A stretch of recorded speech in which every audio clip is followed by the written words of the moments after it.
loves this country. Hindi ko ako nag-introduce or what, dahil ako po ay pastor ng GIL, spiritual director ng si Brother Eddie Chuyel. It's not. Sabi nga ni Brother Eddie, kung meron ka na kung pwede kayong makita, ayaw ko nga ni Brother Eddie, to tell you the truth, ayaw niya po. 42 nations na may hawak from GIL all around the world. Hindi ba yung dito sa isang taon, hindi ko kayang punta ni Brother Eddie. Ibig kong sabihin, yung 42 nations ay sinipin na mo si Brother Eddie. Pwede na. Sinipin na mo. Pupunta lang sa isang bansa, etc.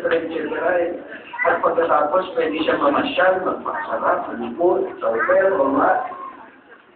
Pwede yung gamitin ko ito kasi merong 42 nations. Ang GIL around the globe, around the world, meron kami 42 nations.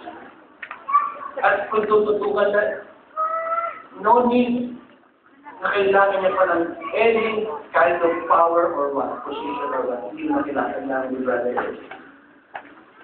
Pero anong concern niya? Concern niya ay iba-iba ang punta ng ating bansa. It's not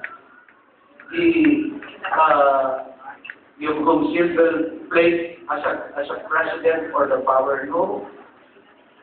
Biro ninyo, isipin ninyo, simple lang eh. Ang hindi mapuntahan ng mga born again ng isang bansa, kapag born again ng isang presidente, masyasyaran nito kapag nagkaroon ng state visit sa isang nation sa India o sa whatever country it is. Pag nag-declare siya of state visit, imposible hindi magiging mag-share yung presidente yung kung born again. Yeah, kung meron pa hong iba na talagang magmamahal para sa Diyos at para, sabi ni Granny, sabi niya, isusuportahan ko siya, etc. It's up to you, sapagkat hindi ko pwedeng mag-explain of how Brother Eddie wants na kung saan ay mabago ang ating bansa. Simply because ito ko ay obedience sa Diyos. We're not talking here about Brother Eddie. We're not talking here about any church. We're talking here the destiny of our nation. Our nation has a divine destiny. Amen. Number 2, our nation needs hindi ho yung tinatawag na strong republic. We need a strong foundation. 1 Corinthians chapter 3, verse 11, sabi ko, there is no such strong foundation rather than the name of our Lord Jesus Christ. Matapat ang pangalan ng ating Panginoon.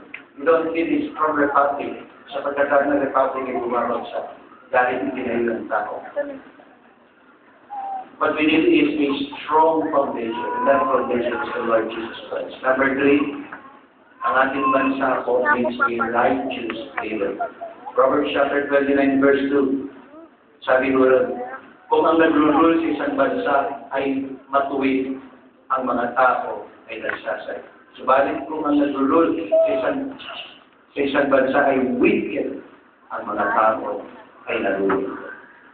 We're not speaking here about Brother Eddie, please. Huwag niyo po ako ma-misinterpret sapagkat pwede na mo ma-explain naman ni Pastor Pong yan, etc. Pastor Favor. Pero ang gusto ko pong ibigay sa inyo, meron pong magandang kinabukasan ang ating bansa.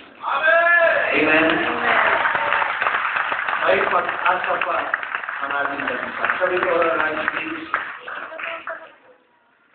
Thank you, Jesus. Thank you, Lord.